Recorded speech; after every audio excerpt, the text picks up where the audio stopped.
ఇప్పుడు మనం కూడా ఏం చేయాలి? అందరం జిహెచ్ఎంసీలో మనం మీద కూడా బాంబు పడ్డట్టు కాంగ్రెస్ వచ్చింది ఇప్పుడు ఈసారి. మరి కాంగ్రెస్ను మటా చేయాలంటే ఇంకా మీ అదృష్టం ఏంటంటే మటాష్ వాళ్ళంతా వాళ్ళే మటాష్ అవుతున్నారు వాళ్ళు కాంగ్రెస్ వాళ్ళు. మీకు కూడా పని కూడా కల్పిస్తలేరు వాళ్ళు. మనం గమ్మున కూర్చుంటే కూడా మటాష్ అయిపోతున్నారు. కానీ ఇంకా మీరు కొద్దిగా జోరు చేయాలి, ఇంకా పికప్ కావాలి. అవకాశాలన్నీ మీకే ఉన్నాయి. రేపు కాబోయే ఎమ్మెల్యేలంతా మీరే, కాబోయే లీడర్లంతా మీరే, కాబోయే పొజిషన్ అంతా మీరే. కాబట్టి మీరు ప్రతి ఒక్కరు కూడా ఒక సైనికుల లెక్క, జపాన్ సైనికుల లెక్క, ఒక సోల్జర్ లెక్క, ఒక ప్రజల లెక్క చేస్తే ప్రపంచమంతా ఈ మీటింగ్ చూస్తుంది. 27 తారీఖు మీటింగ్ ప్రపంచమంతా ఎదురు చూస్తుంది. వరంగల్ మీటింగ్ మీకు తెలుస్తలేదు.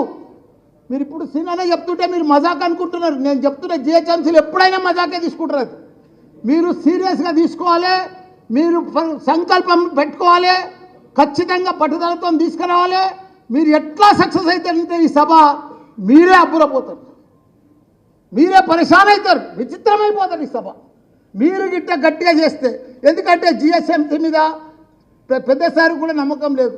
వీళ్ళు సిటీ వాళ్ళు రారు, వాళ్ళు మాయమాటలు చెప్తారని. అది మాయ మచ్చ. మీకు ఆ మచ్చ పోవాలంటే మీరు ప్రతి ఒక్కరు పనిచేయవలసిన అవసరం ఇప్పుడు వచ్చింది.